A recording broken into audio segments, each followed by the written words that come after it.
5 फरवरी 2026 के द हिंदू के संपादकीयों की इस खास पड़ताल में आपका स्वागत है। नमस्कार। आज हमारे सामने जो लेख हैं वो एक बड़े दिलचस्प धागे से जुड़े हुए हैं, शक्ति यानी पावर। ये एक अच्छा नजरिया है। मतलब हम बात करेंगे देश की आर्थिक शक्ति की, जिसकी नब्ज बजट के आंकड़ों में धड़कती है। हाँ, शुरुआत करते हैं देश की आर्थिक शक्ति यानी बजट और राजकोषीय स्थिति से। हम्म सी रंगराजन का जो लेख है वो कुछ बहुत गंभीर सवाल खड़े करता है। पहली नज़र में शायद सब ठीक लगे, लेकिन आंकड़ों में जब गहरे उतरते हैं तो एक चिंताजनक तस्वीर दिखती है। बिल्कुल। सबसे पहली और मतलब जो सबसे बड़ी बात है वो है पूंजीगत व्यय यानी कैपेक्स में गिरावट। कैपेक्स मतलब वो पैसा जो देश में सड़कें, बंदरगाह और भविष्य का इंफ्रास्ट्रक्चर बनाने में लगता है। हाँ, वही। 2023-24 में इसकी वृद्धि दर 28.3% थी, जो अब 2026-27 के बजट में घटकर सिर्फ 11.5% रह गई है। लेकिन 11.5% की वृद्धि सुनने में तो फिर भी ठीक ठाक ही लगती है, नहीं? यहीं पर मतलब असल खेल है। ये जो 11.5% की वृद्धि है वो हमारी अनुमानित नॉमिनल जीडीपी ग्रोथ के लगभग बराबर ही है। अच्छा। इसका सीधा सा मतलब ये है कि जीडीपी के आकार के अनुपात में हमारा पूंजीगत खर्च असल में बढ़ ही नहीं रहा, वो लगभग स्थिर हो गया। और जब आप अर्थव्यवस्था को तेज रफ्तार देना चाहते हैं तो ये ठहराव अच्छा संकेत बिल्कुल नहीं है। और इसी से जुड़ा एक और तकनीकी शब्द है जिस पर लेख में जोर दिया गया है, टैक्स उत्प्लावकता या टैक्स पॉइंसी। हाँ, टैक्स बोयंसी। ये भी एक के बेंचमार्क से नीचे 0.8 पर आ गई है। ये क्या चीज है? देखिए, टैक्स उत्प्लावकता को ऐसे समझिए जैसे एक नाव पानी में तैरती है। अगर पानी का लेवल यानी जीडीपी 1 फीट बढ़ता है और आपकी नाव यानी टैक्स कलेक्शन 1.5 फीट ऊपर उठती है तो ये बहुत अच्छी बात है।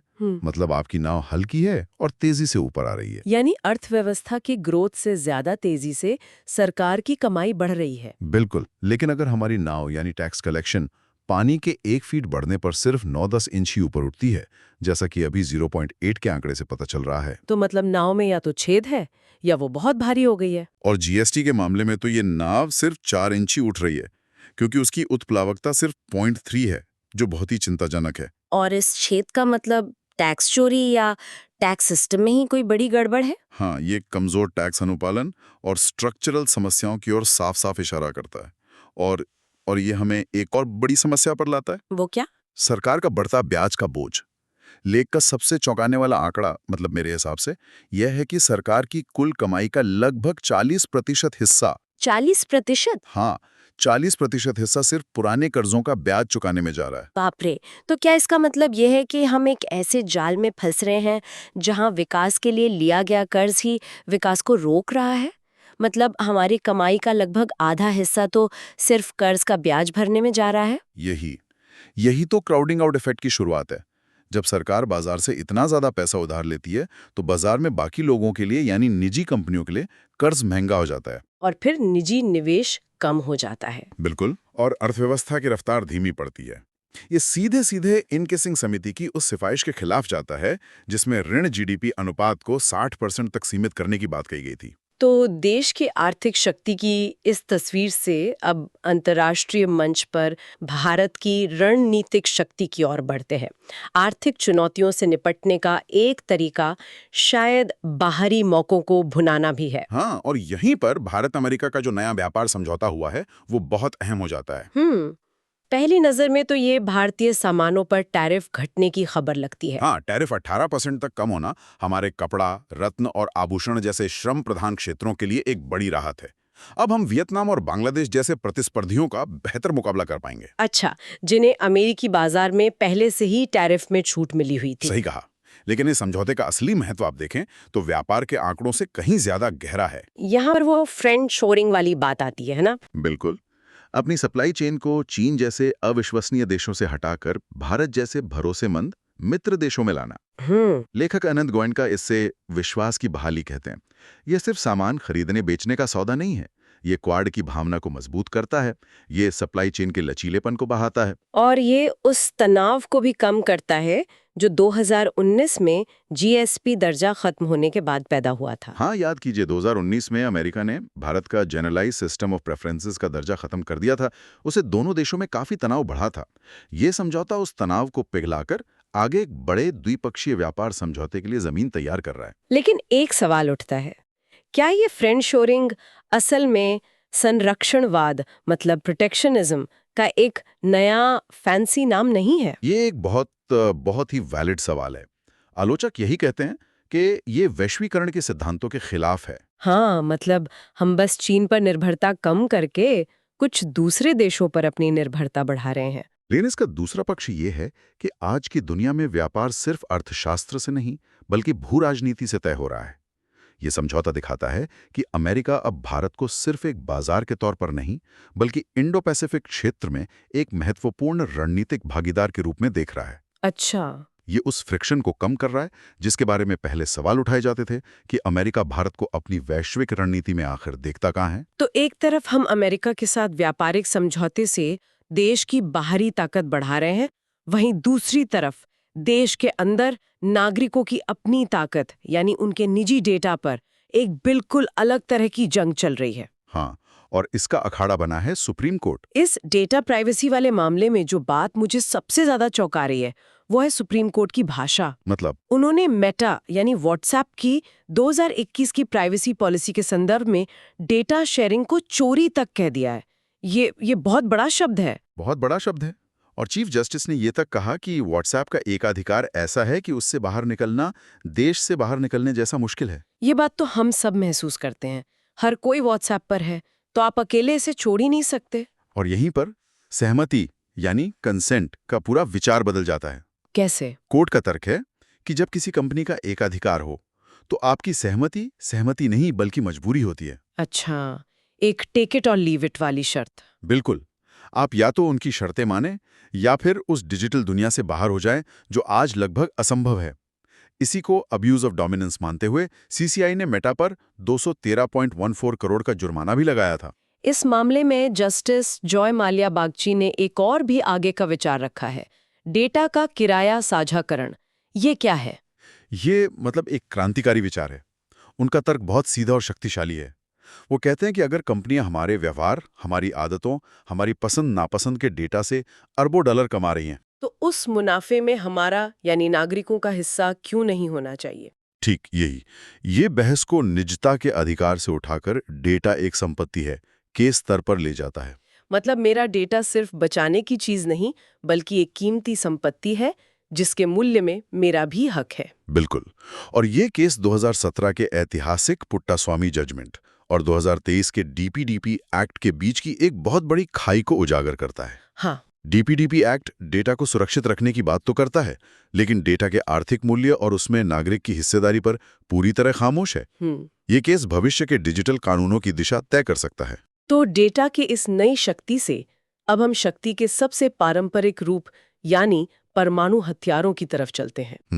5 फरवरी को अमेरिका और रूस के बीच न्यू स्टार्ट संधि खत्म हो रही है और ये आखिरी बड़ी संधि थी जो दोनों देशों के परमाणु हथियारों की संख्या को सीमित रखती थी। और इसके खत्म होने का जो समय है वो बहुत खतरनाक है। एक तरफ यूक्रेन युद्ध ने दुनिया को बदल दिया है। हाँ। और इससे एक बहुत अप्रत्याशित सबक मिला है।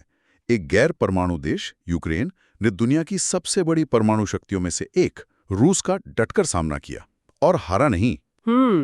इसने उस पुरानी धारणा पर सवाल खड़ा कर दिया है कि परमाणु हथियार ही सुरक्षा की अंतिम गारंटी है। हाँ, मतलब क्या परमाणु हथियारों का डर, उनका निवारक या डिटोरेंट प्रभाव कम हो रहा है? यही सवाल है। कुछ विशेषज्ञ तो ऐसा ही मानते हैं। वहीं दूसरी तरफ कुछ देश इससे उल्टा सबक ले रहे हैं। उन्हें लग रहा है कि अगर यूक्रेन के पास परमाणु हथियार होते तो शायद रूस कभी हमला ही नहीं करता। और ये सोच एक नई और खतरनाक हथियारों की दौड़ को जन्म दे रही है। बिल्कुल।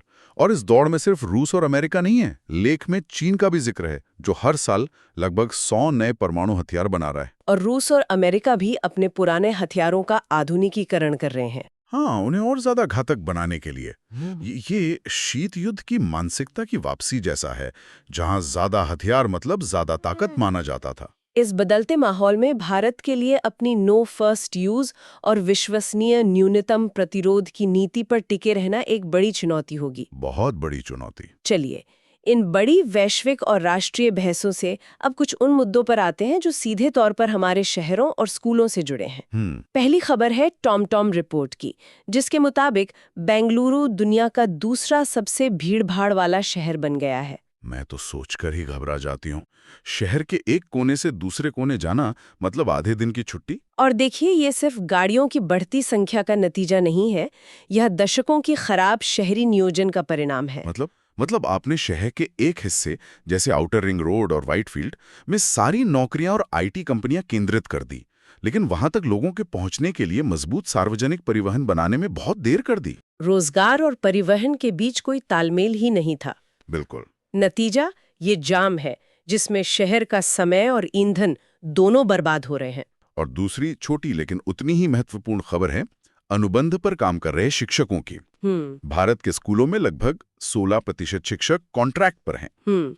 मतलब काम वही, लेकिन वेतन और सुविधाएं नियमित शिक्षकों से बहुत कम। ये आंकड़ा शिक्षा की गुणवत्ता की जड़ पर चोट करता है। सीधी सी बात है, जब एक शिक्षक का भविष्य ही अनिश्चित हो, उसे कम वेतन मिले, तो वो बच्चों को अपना सर्वश्रेष्ठ कैसे दे पाएगा? और ये समस्या पूर्वोत्तर के राज्यों और कई निजी स्कूलों में तो और भी विकराल है। वहां यह आंकड़ा 50% को भी पार कर जाता है। ये मानव संसाधन का एक गंभीर कुप्रबंधन है। तो आज की इस पूरी चर्चा को अगर समेटें तो शक्ति के कई अलग अलग रूप हमारे सामने आए।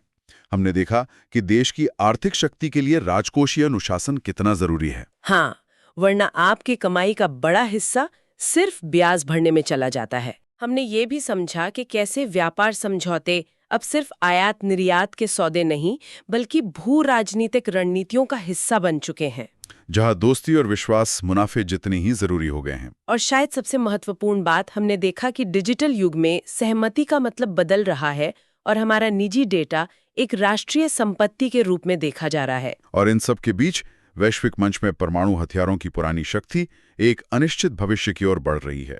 ये सारे मुद्दे आपस में गहराई से जुड़े हुए हैं। आज की चर्चा के बाद मेरे मन में एक सवाल आ रहा है। एक तरफ हम परमाणु हथियारों जैसे राष्ट्रीय सुरक्षा के पारंपरिक प्रतीकों पर बहस कर रहे हैं, और दूसरी तरफ सुप्रीम कोर्ट नागरिकों के डेटा को एक ऐसी संपत्ति के रूप में देख रहा है जिसकी चोरी हो सकती है। तो सवाल ये है कि भविष्य में किसी देश की असली ताकत उसके परमाणु शस्त्रागार में होगी या उसके नागरिकों के डेटा पर उसकी संप्रभुता में? इस सवाल पर जरूर विचार कीजिएगा। मिलते हैं अगली बार। जय हिंद। जय हिंद। 5 फरवरी 2026 के द हिंदू के संपादकीयों की, और फिर देखेंगे कि अंतर्राष्ट्रीय व्यापार में भारत की रणनीतिक शक्ति कैसे बढ़ रही है। और फिर कहानी देश के भीतर भी आएगी। बिल्कुल, जहां हम देखेंगे कि व्हाट्सएप जैसी कंपनियों के हाथ में हमारे डेटा की कितनी शक्ति है। और अंत में वैश्विक मंच पर परमाणु हथियारों की जो पारंपरिक शक्ति है उसका समीकरण कैसे बदल रहा है। हाँ, और साथ ही हम बेंगलुरु के ट्रैफिक और अनुबंध पर काम कर रहे शिक्षकों के मुद्दों पर भी एक नजर डालेंगे। ये दिखाते हैं कि जमीनी स्तर पर व्यवस्था की शक्ति का असर आम लोगों पर कैसे पड़ता है। तो चलिए शुरू करते हैं।